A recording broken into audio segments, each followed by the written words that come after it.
Now, in the past, anyone could theoretically host an election leaders debate. Of course, all you have to do is convince the leaders to show up. So you'd have to be able to produce it successfully. You'd have to be reliable technically. You'd have to be able to bring an audience. You probably have to have some reputation for nonpartisanship. So that limits it to probably a dozen different groups, including, I don't know, Facebook, for example, universities. Remember last time there was one at the Monk debates at the University of Toronto. But like I say, there would be a choice in the past. And so the groups pitching the debates to the parties would have an incentive to be fair, I think, to make it palatable to all the party leaders if they wanted them to participate, or maybe they don't want all the leaders to participate. Elizabeth May loves being in these leaders' debates, even though she has no chance of becoming Prime Minister, zero chance.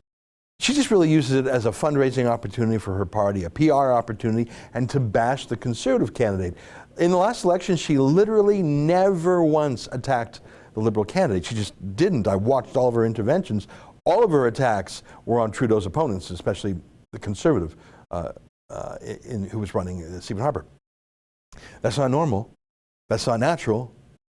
That's a Candy Crowley problem. That's a 2-on-1 problem. Elizabeth May historically has been the Liberal Party's wingman, Trudeau's little buddy.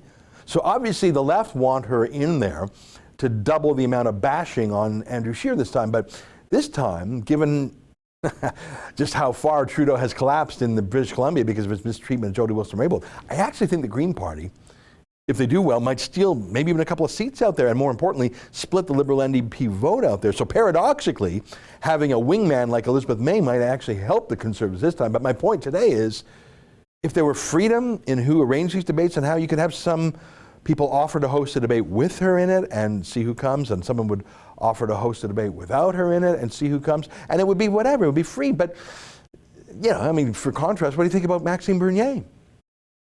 The left-wing media love having Elizabeth May in these debates, but they despise Maxime Bernier. Would they keep him out? Well, yes, it's going to happen this time. Look at this from the Liberal government press release announcing the rules for debates.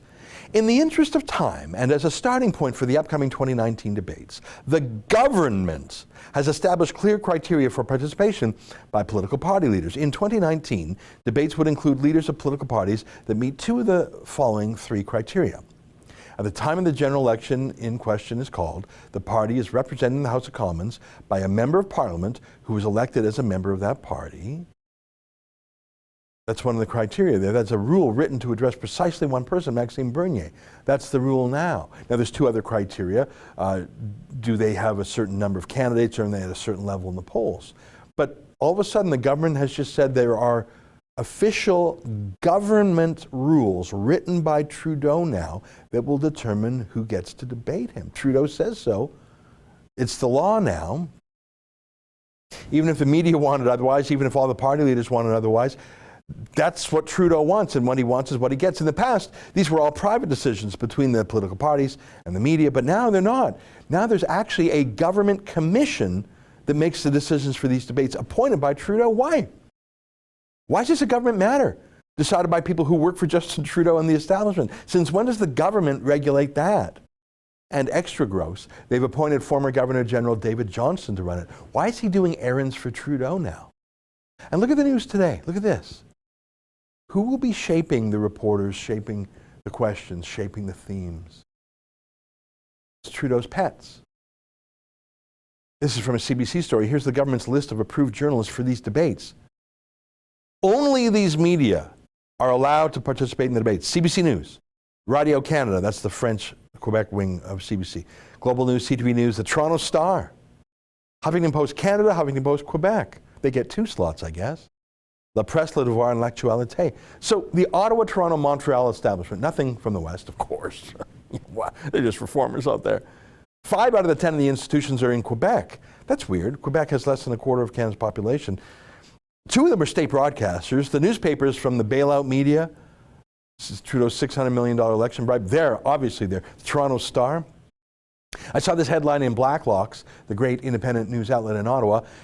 Bailout worth $115,000 a week to the Toronto Star. Let me read a little bit. The largest daily newspaper in Canada, the Toronto Star, yesterday estimated its take of federal media bailout money is worth the equivalent of $115,385 a week.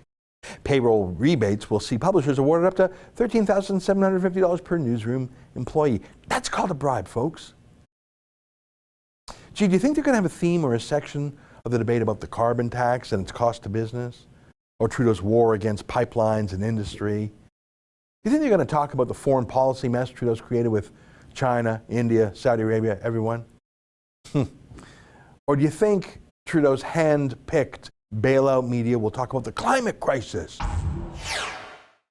That's an excerpt from the Ezra Levant show. Every day I do a video monologue and then I interview an interesting guest and then I end by reading my hate mail. But you've got to subscribe to it, which you can do at therebel.media/shows.